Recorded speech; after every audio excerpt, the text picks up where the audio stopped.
안녕하세요. 제 이름은 컬린이고요. 오늘 이렇게 선미랑 저를 이렇게 초대해 주셔서 너무나 감사드립니다. 아시는 분들은 아시겠지만 모르시는 분도 있으니까. 저랑 선미는 지금 그 세나토리라 그래서 우리 여기 LA는 교회에서 제일 북쪽이죠. 여기서 85마일 정도 좀 북서쪽으로 올라가면 있는 그 매직 마운틴, 식스 플래그스 매직 마운틴 있는데 그 동네에서 살고 있습니다. 그래서 오늘 여기 내려오게 됐는데 전 정말 기뻤어요. 왜냐하면 사실 이렇게 뭔가 이렇게 뜻을 가지고 내려오지 않으면은 자주 내려오지를 못해가지고 죄송하지만 이렇게 올 수 있어서 너무 좋았고, 그 무엇보다도 오늘 세라가 그 커뮤니언 했잖아요. 그 쉐어링 했었을 때 사실 그 쉐어링이 제일 파워풀했던 것 같아요. 그래서 사실 메시지도 필요 없을 만큼 너무나 파워풀했던 게 너무나 솔직했었고 진실한 것을 말했잖아요. 그래서 오늘 여러분들에게 드리려고 하는 이 메시지 자체도 정말 이렇게 허심탄회하게 우리 교회에 대해서, 우리 스스로에 대해서 한번 다시금 보자는 뜻에서 여러분들에게 전달드리고자 합니다. Okay. All right, we have the elders in the house too, so that's great. Colin, you look like you belong here with us. There you go, great. 그래서 오늘 설교 말씀의 제목은요. 당신은 예수님의 친구인가요? 아니면 예수님의 친구인가요? 제목 자체가 이상하죠. 근데 두 번째 친구에는 그 뭐라 그러죠? 액센트가 들어가 있어요. 그 친구라는 게. 그 이유가 뭐냐면 성경에는 성경 말씀을 보면 뭐냐면 친구라는 단어의 뜻이 사실 하나가 아니에요. 여러분들이 아시는지 모르겠지만. 그래서 우리가 오늘 그걸 한번 공부를 해보도록 하겠어요. 거기서 뭘 배울 수 있는지. 저랑 같이 한번 요한복음 15장에 가보시겠습니까? 요한복음 15장. 요한복음 15장 여기는 지금 예수님께서 그 최후의 만찬 시간에 계시는 그 구절인데요. 이때는 벌써 가롯 유다는 이 형제들과 예수님을 떠난 상태인데, 그래서 요한복음 15장에 손을 두시고는 13장으로 잠깐 가셔서 가롯 유다가 떠나게 된 그 성경 구절을 두 구절을 아주 짧게 한번 보도록 하겠어요. 왜냐하면 너무나 파워풀한 구절들이에요. 27절, 13장 요한복음 27절 뭐라고 적혀져 있냐면 유다가 그 빵 조각을 받는 순간 사탄이 그에게 들어갔다. 그때 예수님이 유다에게 얘가 하고자 하는 일을 속히 하라고 말씀하셨다. 그러고 나서는 30절에 내려가 보시면은 유다는 빵 조각을 받자 즉시 밖으로 나갔는데 때는 밤이었다고 했어요.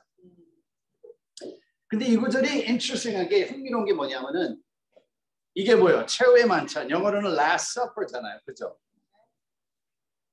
우리는 벌써 알고 있어요. 이게 저녁이라는 게. 왜냐하면 예수님이 지금 아침 식사를 하신 게 아니고 저녁 식사를 하시고 계신 거잖아요. 그런데도 요한은 여기다 뭐라 적으냐면 밤이었다고 적었어요.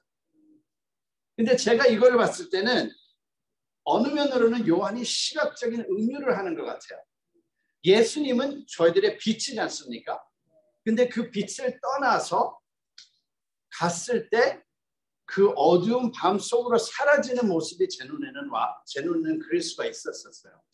그래서 유다는 빛을 떠나서 이제 어둠으로 들어가게 된 거죠. 그죠?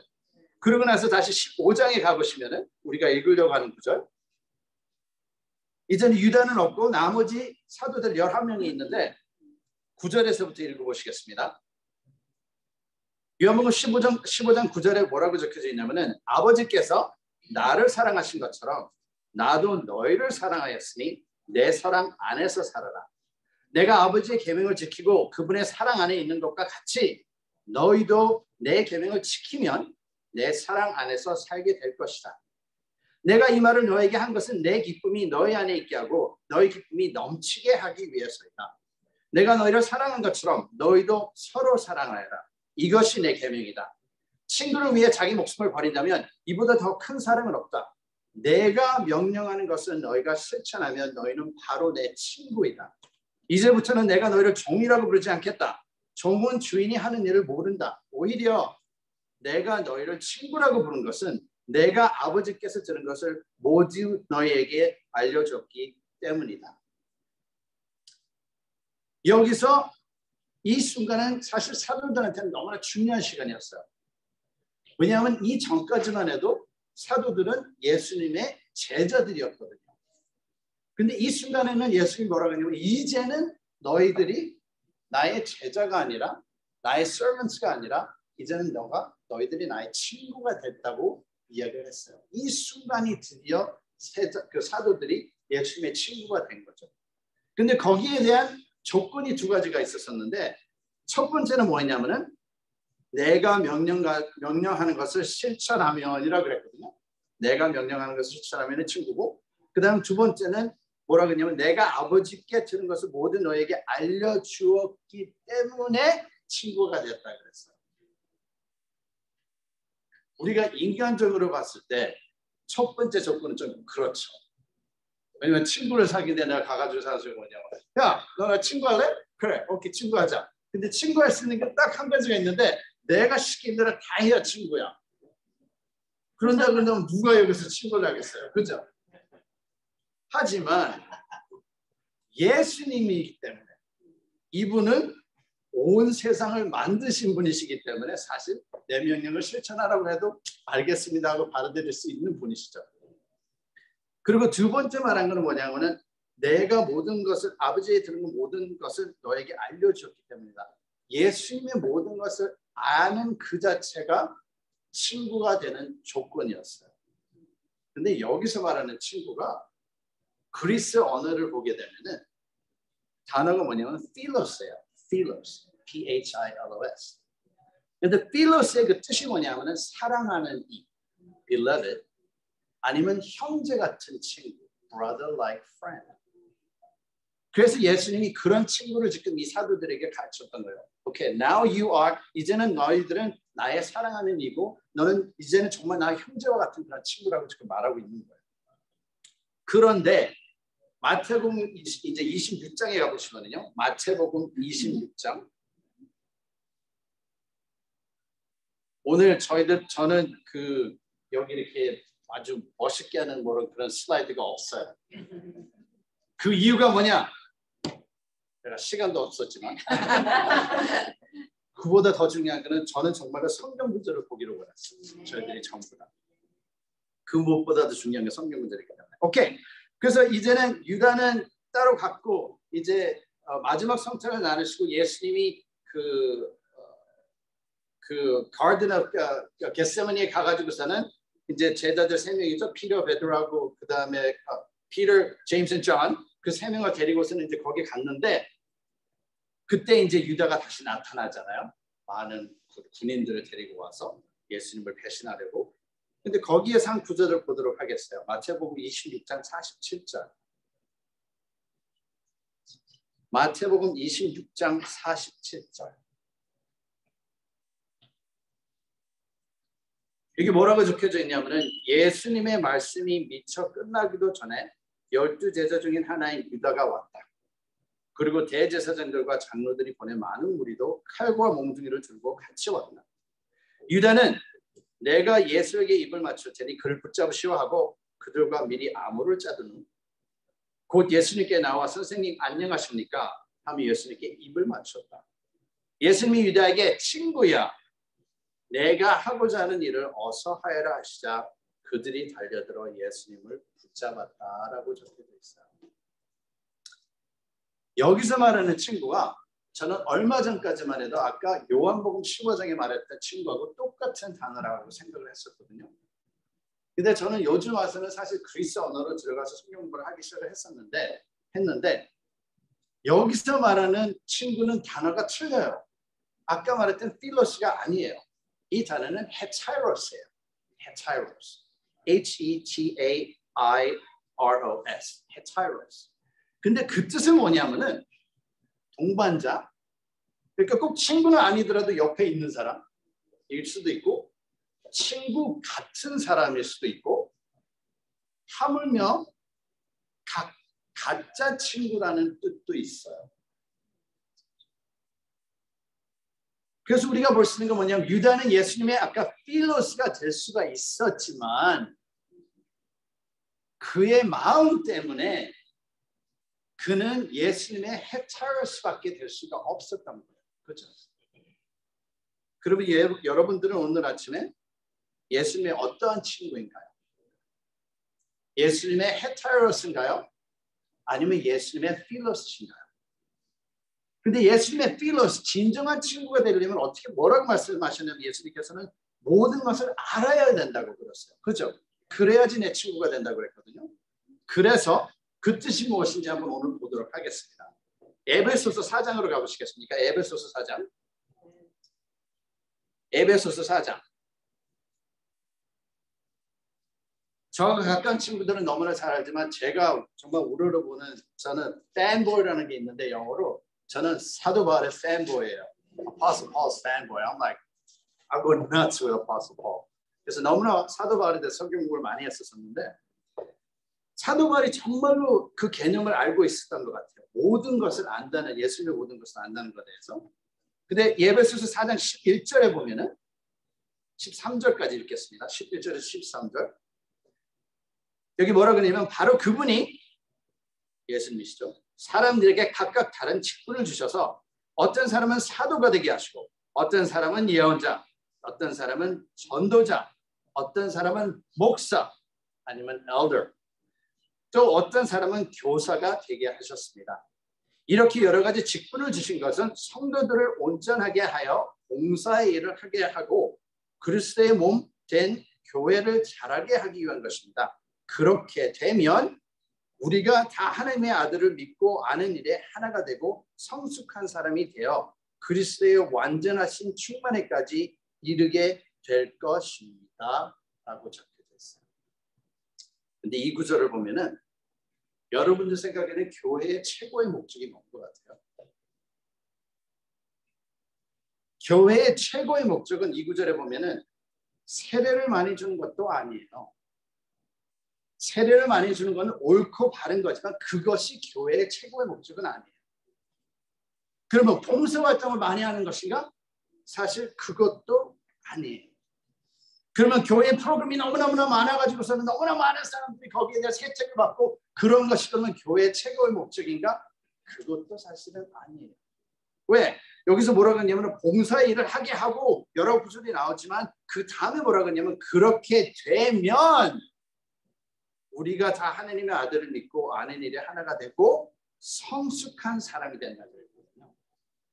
교회의 최고의 목적은 바로 성숙해져서 예수님의 완전하신 충만에까지 이르는 것이 바로 교회의 목적이에요. 교회의 최고의 목적. 그래서 오늘 나머지 시간을 10분이 될지 20분이 될지 1시간이 될지 2시간이 될지 저도 모르겠지만 어떻게 예수님 안에서 성숙해지는지에 대해서 보도록 하겠습니다. 오늘 포인트가 3개가 있는데요. 저는 옛날 스타일이기 때문에 옛날에는 항상 그랬었어요. 포인트가 3개가 있기 때문에. 그래서 오늘 포인트가 3개가 있습니다. 첫 번째 포인트는 사랑으로 진리를 말한다. 사랑으로 진리를 말함으로써 저희들은 성숙해질 수가 있어요. 똑같은 구절인데 15절로 내려가 보시면요. 그러니까 에베소서 4장 이제는 15절이죠. 제가 아까도 말씀드렸지만 사실 저는 여러분들이 저의 말을 듣는 것보다도 정말 성경 말씀을 오늘 정말로 제대로 듣고 제대로 기억하기를 바라요. 그래서 오늘 성경 구절을 꽤 많이 볼 건데 정말 잘 적어서 다시 가서 보시기를 원합니다. 에베소서 4장 15절 뭐라고 했냐면 오히려 우리는 사랑으로 진리를 말하며 모든 일의 머리 되신 그리스도를 닮아가야 합니다. 라고 적혀져 있습니다. 여기는 뭐라냐면 사랑으로 진리를 말한다고. 자, 여러분들은 모르겠지만 저는 주로 그 진리를 말하게 될 때가 너무나 사랑할 때가 아니에요. 진리를 말할 때는 내가 좀 짜증이 났든지 아니면 더 이상 견딜 수가 없든지 그러면 진리를 말해요. 내가 정말로 솔직히 말하건대 하고 이제 말을 하죠. 그러면 상대방은 듣고는 기분이 나쁠 때가 또 있어요. 그럼 우리가 어떤 식으로 합니까? 이런 식으로 하죠. 그렇게 말하는 이유가 그건 사랑하기 때문이라고. Because I love you. I'm telling you the truth because I love you. 그렇게 말을 하죠. 근데 성경 구절은 사랑하기 때문에가 아니고 사랑으로예요. You don't tell the truth because you love somebody. You tell the truth with love, in love. That's what it says. 그죠? 그래서 보면은 사랑으로 진리를 말하는 건 어느 정도로 보면 참 추상적인 것 같아요.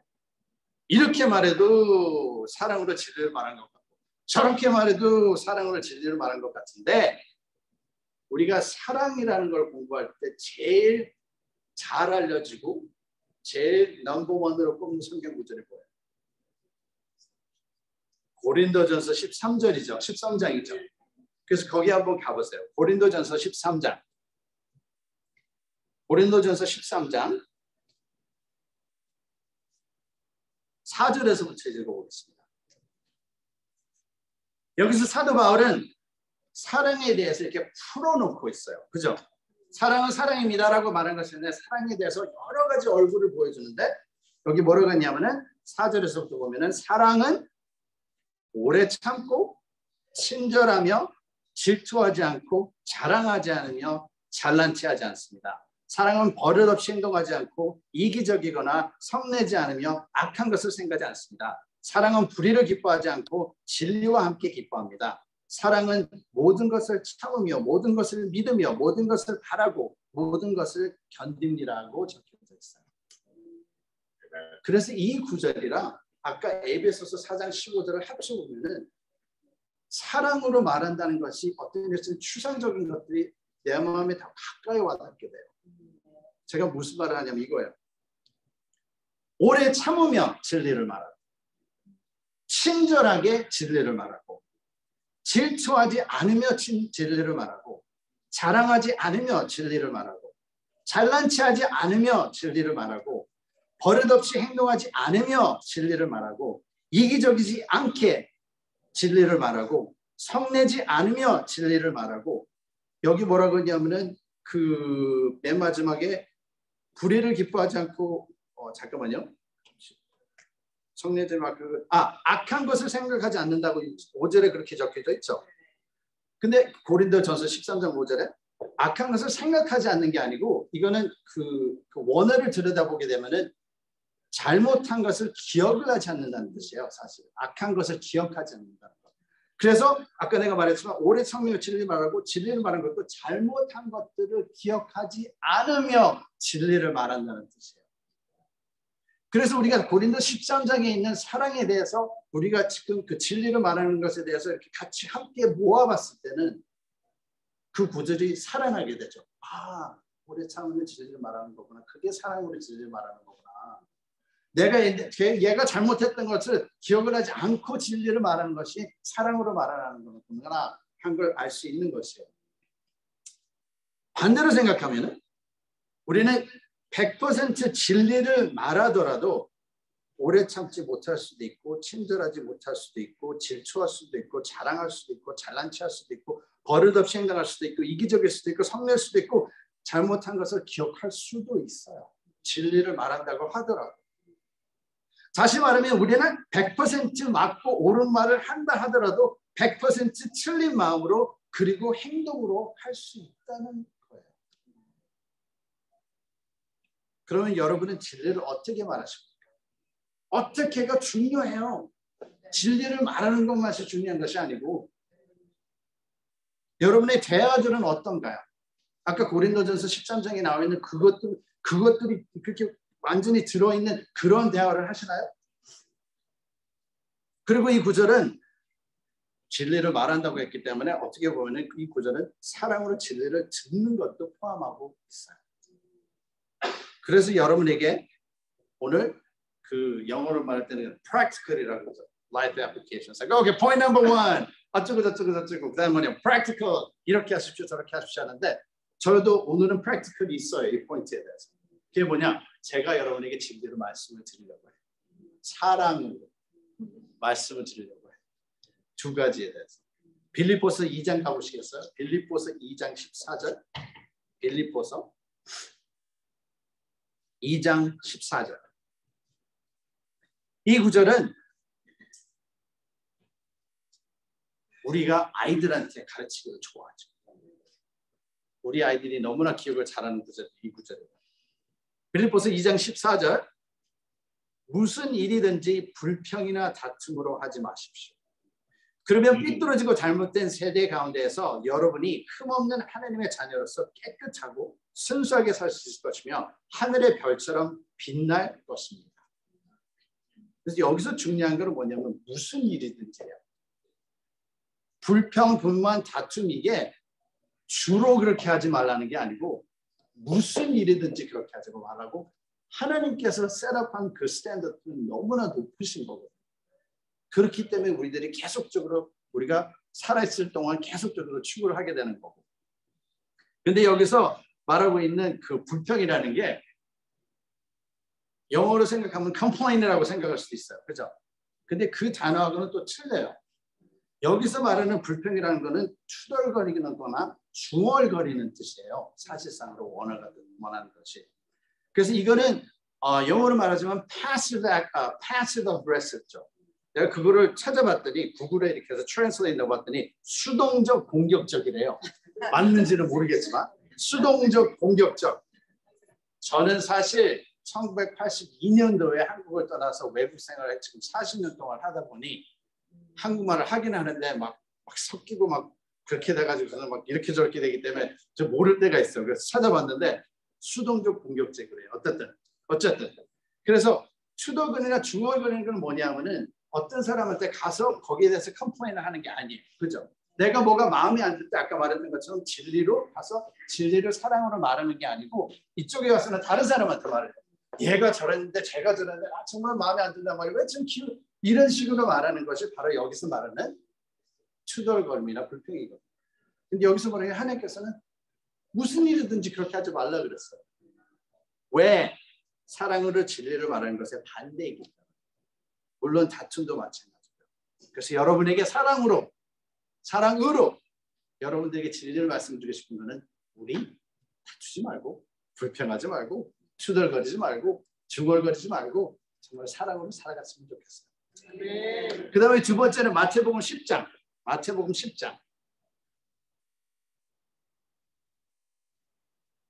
10장 8절. 마태복음 10장 8절. 여기에는 예수님께서 제자들을 이렇게 그 마을로 내보내셔가지고서는 그 제자들이 이런저런 많은 일들을 하는 것을 여기서는 적고 있는데요. 마태복음 10장 8절에 가보면은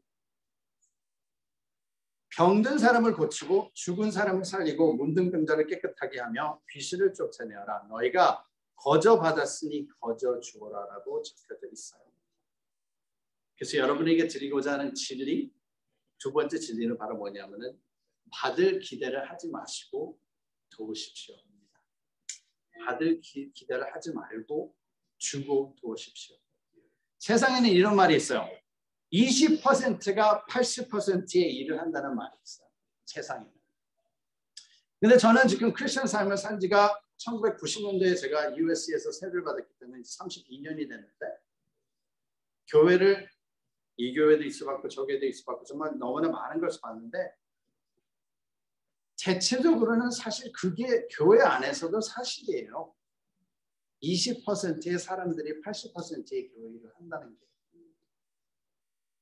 어쩔 수가 없다고 볼 수도 있겠지만 여기서 우리가 배울 수 있는 건 뭐냐면 우리가 100%의 형제 자매들이 100%의 일을 할 수가 있다는 거죠.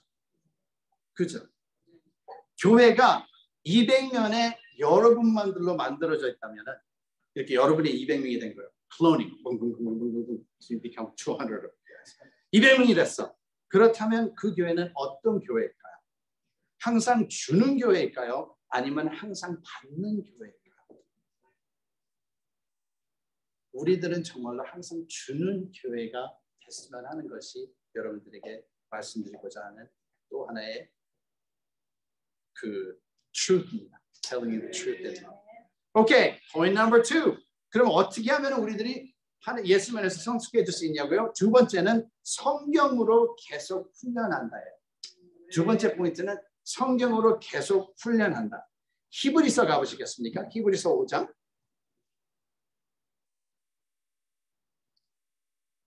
히브리서 5장 사실상으로 그 신약에서는 로마서하고 히브리서가 제일 힘들어요. 그러다 보니까 로마서하고 히브리서가 제일 가르침이 많기도 하고 한데 여기 히브리서 5장에 보면은 물론 로마서는 사도 바울이 적었고 히브리서는 누가 적었는지를 모르죠. 근데 요즘 와서는 많은 사람들이 아볼로가 적었다고 하는 사람들도 많은데 하여튼 어쨌든 히브리서 누가 적었는지는 우리가 모릅니다. 히브리서 5장 11절 멜기세덱에 대해서는 할 말이 많으나 여러분이 깨닫는 것이 둔하기 때문에 설명하기가 어렵습니다. 사실 여러분은 지금쯤 선생이 되었어야 할 텐데도 오히려 하나님의 말씀에 대한 기초적인 원리를 다시 배워야 할 형편에 있습니다. 그래서 여러분은 단단한 음식을 먹지 못하고 젖을 먹어야 할 사람이 되었습니다.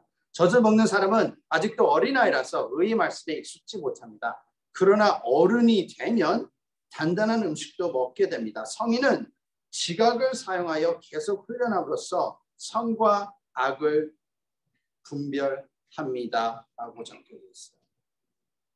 영적으로 성숙함은 이 구절을 보면 알 수 있는 것은 바로 제대로 선과 악을 분별할 수 있다는 거죠. 여기에 그렇게 적혀져 있죠. Amen. 그러기 위해서는 성경을 우리가 어떻게 해야 되면 계속 훈련해야 돼요. 성경으로, 성경을 가지고서. 여기서 중요한 거는 계속 훈련하는 거죠. 그냥 보거나 그런 것은 계속 훈련하는 거. 그래서 여러분에게 던지고 싶은 질문이 하나가 있어요. 여러분은 성경과의 관계가 어떻습니까? 제가 지금 성경을 읽느냐고 묻지 않았어요. 여러분은 성경을 많이 읽습니까? 라고 묻지 않았어요. 저는 성경과의 관계가 어떠냐고 물었어요. How's your relationship with the Bible? 왜? 사실 이 성경책이라는 거는 영어, 한국말은 잘 모르겠지만 영어로는 it's called the closed canon. 그 소리는 뭐냐면 이 성경책은 완전한 책이에요. 더 이상 적혀질 것도 없고 여기서 빼나갈 것도 없어요. 그 소리는 하나님께서는 우리들에게 말하고자 하시는 모든 말씀을 여기다 다 하셨다는 거잖아요. 그죠? 그 소리는 뭐냐면 내가 하나님을 안다는 소리는 내가 이 성경 말씀을 안다는 소리예요. 그 이상 그 이하도 없기 때문에. 그래서 여러분들에게 던지는 질문이 바로 그거예요. 이 성경과의 관계가 어떠냐? 그러면은 여러분의 성경과의 관계가 건강한가요? 마음을 끄는가요? 생각을 일으키는 건가요? Thought provoking. 삶의 변화를 주는 건가요? 아니면 그냥 그저 그런 건가요? 왜냐하면 성경은 지식만 깊어가는 게 아니라 성경과의 관계 자체가 깊어가야만이 여러분들이 성숙해질 수 있는 길이에요. 그렇게 한번 생각해 보세요. 우리 교회가 not just the Korean ministry, not just the Orange County, but not just LA Church, but we as a movement, 전체 우리 모든 교회, 우리 세계에 있는 모든 교회를 다 합쳤을 때 우리 교회가 성경에 빠져 있는 교회라고 알려져 있나요? Are we known as a church that's just like so obsessed with the Bible? I don't know. 아니면 왜 아닐까요? 왜냐하면 그래야지 되는데 사실 그죠? 여기 말하는 대로 성숙해지려면 성경 말씀을 계속 훈련을 해야 되는데 그래서 두 번째 포인트는 그겁니다. 성경으로 계속 훈련한다. 마지막으로 세 번째 포인트. 우리가 그러면 어떻게 하면은 예수님 안에서 성숙해질 수 있을까요? 세 번째 포인트는 예수님을 바로 알려고 하는 절실한 마음을 가진다. 예수님을 바로 알려고 하는 절실한 마음을 가진다. 빌립보서 3장에 가보시면요. 빌립보서 3장.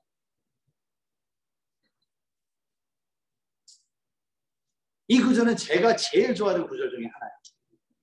그 이유가 뭐냐? 이 구절은 이렇게 껍질을 벗기듯이 이렇게 사도 바울의 마음을 이렇게 벗겨보면은 그 안에서 어떤 마음이 있는지, 어떻게 그게 마음이 돌아가 있는지를 볼 수 있는 구절 중에 하나가 이거거든요. 그래서 제가 너무나 좋아하는 구절인데 빌립보서 3장 7절부터 빌립보서 3장 7절부터 16절까지 저희들이 읽겠습니다. 그러나 내게 유익하던 그 모든 것을 나는 그리스도를 위해 다 버렸습니다. 더구나 내가 모든 것을 잃어버린 것처럼 여기는 것은 내 주 그리스도 예수님을 아는 지식이 훨씬 더 가치가 있기 때문입니다. 나는 그리스도를 위해 모든 것을 잃어버렸습니다. 내가 그 모든 것을 쓰레기처럼 여기는 것은 그리스도를 얻고 그분과 완전히 하나가 되기 위한 것입니다. 이제 나는 율법을 지켜서 내 스스로 의롭게 된 것이 아니라 그리스도를 믿음으로 의롭게 되었습니다. 이 의는 어디까지나 믿음에 근거한 것이며 하나님이 주신 것입니다. 내가 원하는 것은 그리스도를 바로 알고 그분의 부활의 능력을 체험하며 그분의 고난에 참여하고 그분의 죽음을 본받아 어떻게 해서든 나도 부활하는 것입니다. 내가 이 모든 것을 이미 얻었다는 것도 아니며 완전해졌다는 것도 아닙니다. 다만 그리스도 예수님이 나를 위해 마련하신 상을 받으려고 계속 달려가고 있습니다. 형제 여러분, 자매 여러분, 나는 그것을 이미 얻었다고 생각하지 않습니다. 그러나 한 가지 일만은 분명히 하고 있습니다. 즉 뒤에 있는 것은 잊어버리고 앞에 있는 것을 잡으려고 그리스도 예수님 안에서 하나님이 위해서 나를 부르신 부름의 상을 얻으려고 목표를 향해 달려가고 있습니다. 그러므로 믿음이 성숙한 사람들은 모두 이와 같은 생각으로 살아야 합니다. 만일 여러분이 나와 다른 생각을 가지고 있다고 한다면 하나님은 그것도 분명하게 가르쳐 주실 것입니다. 우리가 어느 정도의 수준에 도달했든지 지금까지 다른 법칙에 따라 계속 그대로 살도록 합시다. 여기 보면 사도 바울의 정 구조들이 너무나 마음의 소리로 나왔던 게 보여요. 훨씬 더 가치가 있다고. 그냥 가치가 더 있다는 거죠. 훨씬 더 가치가 있다고. 내가 원하는 것은 그리스도를 바로 안다고. 영어로 NIV 버전을 보게 되면은 이게 더 이모셔널리 움직이는 게 뭐냐면 거기서는 이렇게 말했어요. I want to know Christ. 나는 정말로 하나님을 알고 싶다고 그래요. 그리고 뭐라고 했냐면 뒤에 있는 것을 잊어버리고 앞에 있는 것을 잡으려고 목표를 향해 달려가고 뭔가 열심히 하는 것들을 다 그렇게 적혀져 있잖아요. 그죠? 근데 이 구절이 너무나 놀랍고 제가 제일 좋아하는 구절 중에 하나인 이유가 제가 너무나 익사를 하게 되면 말이 빨라져요. 영어든 한국말이든. 그래서 천천히. 제가 너무나 좋아하는 이유가 이 성경책이 어떻게 적혀져 있는 것을 이해하면 더 마음에 와요. 빌립보서는 사도 바울이 자기의 3차에 거친 모든 선교 여행을 마치고 나서 예루살렘에서 잡혀서 1년 동안 배를 타고 가가지고 로마에 잡혀서 하우스 어레스트가 돼서 거기서 빌립보에 있는 형제 자매들을 위해서 적은 글이거든요. 그 소리는 사도 바울은 벌써 이때는 벌써 20년이라는 세월과 그리고 만 마일이라는 그 긴 거리들을 다녀가지고서는 선교 사업을 마친 분이세요. 그 누구보다도 교회를 많이 세웠고 그 누구보다도 제자를 많이 삼았어요. 그죠? 그 누구보다도 성경책을 많이 쓴 사람이에요. 그랬으면 이분은 정말 앉아가지고 하실 수 있었던 게 나는 정말 할 일 다 했다. 아니면 이분은 예수님과 이야기를 하신 분이시잖아요. 그죠? 사도 바울. 저희들도 뭐 그럴 때 냈어요. 나 예수님의 말씀이 들린다고 하는데 그렇게 듣는 게 아니라 이분은 정말로 말씀을 하셨다고요. 그죠? 그런 분이신데도 사도 바울은 뭐냐면 나는 예수님에 대해서 뭐든지 다 알아. 그게 아니라 뭐냐면 지금도 20년이 지났는데도 하는 소리가 뭐냐면 나는 예수님을 더 알고 싶다고. 바로 알고 싶다고 그랬어요. 예수님을 알고 싶어하는 그 마음이 너무너무나 불탔던 거예요. 그 많은 일을 하고 나서도. 근데 우리들도 그러한 마음이 없이는 예수님 안에서 성숙할 수가 없다는 거죠. 예수님 안에서 성숙함은 바로 우리가 예수님에 대한 어떤 마음을 가지고 있는지에 딸려 있는 거예요. 우리가 무슨 행동을 하는지, 무슨 말을 하는지가 아니라 어떤 마음을 가지고 있는지가 정말로 중요한 거예요. 성숙해지려면. 제자의 삶을 그냥 살려면은 it's okay. 그냥 사셔도 돼요. 하지만 내가 성숙해지고자 하면은 마음부터 움직여야지. 그래야지만 성숙해질 수가 있는 것이에요. 우리가 이런 말을 제가 가르치기도 했고 제가 듣기도 했어요.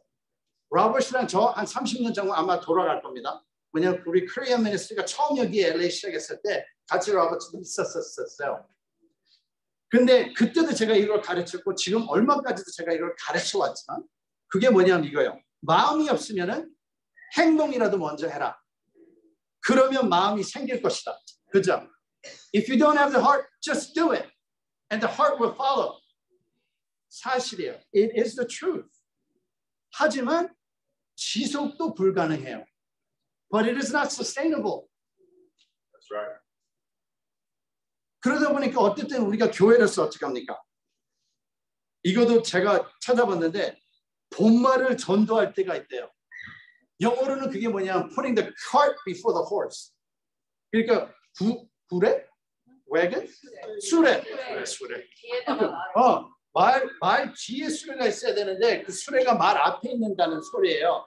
It's putting the cart before the horse. 그거를 영어로는 여기는 본말을 전도할 때라는데 그게 무슨 말인지 모르겠어요.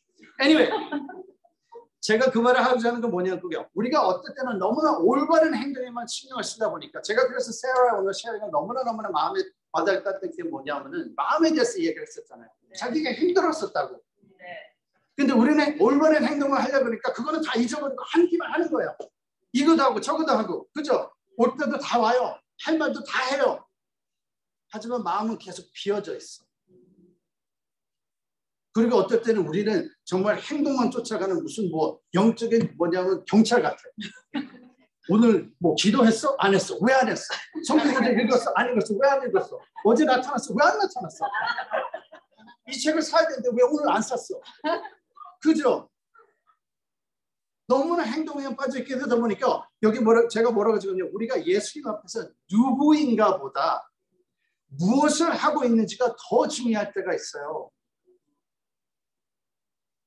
근데 그것은 아니라는 거죠. 사도 바울의 마음을 보면. 그리고 또한 물론 그렇게 하려면은 그렇게 마음을 움직이려면은 많은 시간과 인내와 사랑이 필요해요. 모입시다 해가지고 모이는 건 쉬워요. 하지만 그 모일 때 원해서 모이기를 위해서 한 사람 한 사람의 마음을 움직인다는 건 너무나 힘이 들고 시간도 많이 걸리고 결론도 많이 안 나는 것 같아요. 교회를 봤을 때 교회가 왜 이렇게 슬로우하게 움직이지?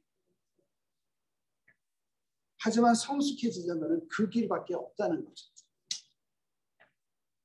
우리가 교회에서 사람 눈에서 많은 일을 하고 올바른 일을 할 수가 있어요. As a church, you could be doing a lot of things.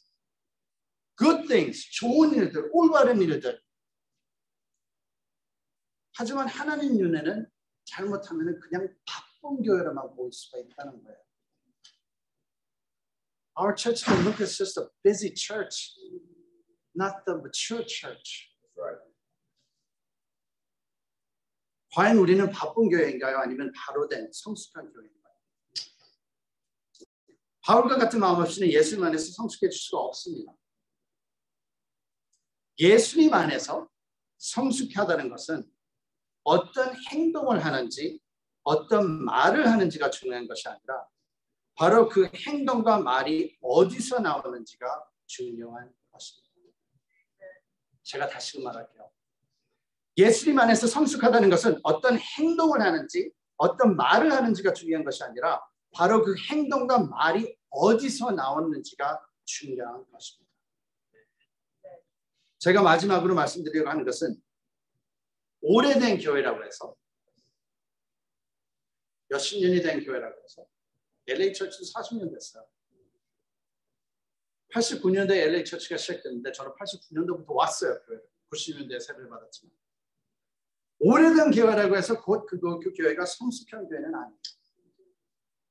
큰 교회라고 해서 너무나 크고 막 100명이 1000명이 되고 10,000명이 되고 그런다고 해서 그 교회가 성숙한 교회는 아니에요. 많은 봉사를 하는 교회라고 해서 그 교회가 성숙한 교회가 아니에요. 놀라운 찬양팀이 있는 교회라고 해서 그 교회가 또 성숙한 교회는 아니에요. 많은 프로그램으로 성도들을 돕는 교회라고 해서 그 교회가 또 성숙한 교회는 아니라는 거죠. 이럴 수도 있지만 그래서 제가 여러분에게 진정한 성숙한 교회의 definition 영어로 뭐죠? 한국말로 뭐죠? 정의를 여러분들에게 말씀드려요. 진정으로 성숙한 교회란 예수님을 온 마음으로 절실하게 알려고 하는 교회. 진정으로 성숙한 교회란 오늘 우리가 예수님을 위해 무엇을 살 수 있는지 생각하기 전에 누가 되어야 하는지를 먼저 생각할 수 있도록 기꺼이 과거의 문제와 아픔과 비로소 영광까지 버릴 수 있는 교회가 진정한 성숙한 교회. 진정으로 성숙한 교회란 부활의 길은 고난을 통해서야만 갈 수 있기 때문에 고난을 두려워하지 않는 교회가 성숙한 교회예요. 우리가 예수님 안에서 성숙함의 목표를 둔다면 다른 모든 것들은 제대로 자리 잡혀 나갈 거예요. If we focus on the maturity, becoming mature in Christ, all these other things will just come together. 세례를 많이 주고 많은 일을 하고 봉사활동을 하고 시끌벅적하고 재밌고 즐거운 그런 교회, 그거는 사실 바이프로덕트예요. 결과물이에요. 목표는 우리가 어떻게 해야지 예수 안에서 성숙할 수 있는지를 쫓아가야지 결과물이 그렇게 나오는 거예요. 그래서 오늘 여러분, 교회의 한 형제와 자매로서 여러분들에게 질문하고 싶습니다. 여러분은 헤테로스인가요? 아니면 필로스인가요? 예수님의 필로스가 되려면은 교회 안에서 성숙해져야만 합니다. 근데 어떻게 해야 되냐고요? 첫 번째로 사랑으로 진리를 말하고 들어야 하고, 두 번째로는 성경으로 계속 훈련을 해야 되고, 세 번째로는 예수님을 바로 알려고 하는 절실한 마음을 가져야만 합니다. 아멘. 아멘.